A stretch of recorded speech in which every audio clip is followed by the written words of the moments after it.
లైఫ్‌లో పెద్ద పెద్ద కోరికలంటూ ఏం లేవు. ఏవో చిన్న చిన్న కోరికలు మాత్రం అలానే మిగిలిపోయాయి. ఎప్పటికైనా ఇలాంటి ఫీల్డ్ వర్క్ చేయాలి. ఇలాంటి బండొకటి పెట్టుకొని నా స్టైల్‌లో కుక్ చేస్తే జనాలకి నచ్చుద్దా? నచ్చదా? నచ్చిన వాళ్ళు బావుందని చెప్పకుండా ఎళ్ళిపోతారు. నచ్చని వాళ్ళు మాత్రం తిట్టి మరీ వెళ్తారు. ఏదో ఇలాంటి బండి పెట్టుకోవడం చాలా సింపుల్ అనుకుంటాం కానీ వచ్చే మాటలు కూడా చాలా కష్టంగా ఉంటాయి. అలాంటి మాటలు పడాలి.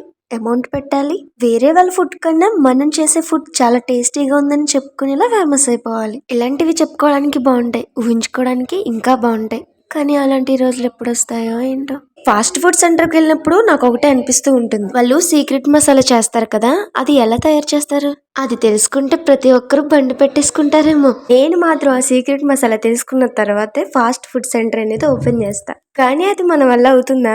ఏమో, రాసి పెట్టుంటే అవుతుందేమో, చూద్దాం. సర్లేండి, నేను పెట్టే ఫుడ్ సెంటర్ గురించి తర్వాత మాట్లాడుకుందాం. న్యూడిల్స్ తినాలనిపించి ఒక బండి దగ్గరికి వచ్చాను. బండి దగ్గరికి వెళ్ళంగానే బండి చుట్టూ పొగలు కమ్ముకుంటూ ఉంది. ఏంటి కుకింగ్ మాస్టర్ ఇంతలా కుక్ చేస్తారా అని ఎలా కుక్ చేస్తున్నారో దగ్గరగా వెళ్ళి చూసాను. న్యూడిల్స్ చేయడం ఫస్ట్ నుంచి ప్లేట్లు వేసేంత వరకు చూసా. చివరగా నాకు ఏమనిపించిందో తెలుసా? ఈ మాత్రం నూడిల్స్ మన ఇంట్లో చేసుకోలేమేంటి, దీనికోసం ఇంత దూరం రావాలా అని అనిపించింది. దీన్ని ఓవర్ కాన్ఫిడెన్స్ అంటారు కదా. ఈ ఫుడ్ మీద మీకు అంత కాన్ఫిడెంట్ ఉన్నప్పుడు బయటకి ఎందుకు వచ్చారు? మరి ఇంట్లోనే చేసుకుని తినొచ్చుగా అని మీరు అనుకుంటున్నారు కదా, నాకు తెలుసు. ఎనీవే, నూడిల్స్ అయితే మాత్రం సూపర్ ఉంది.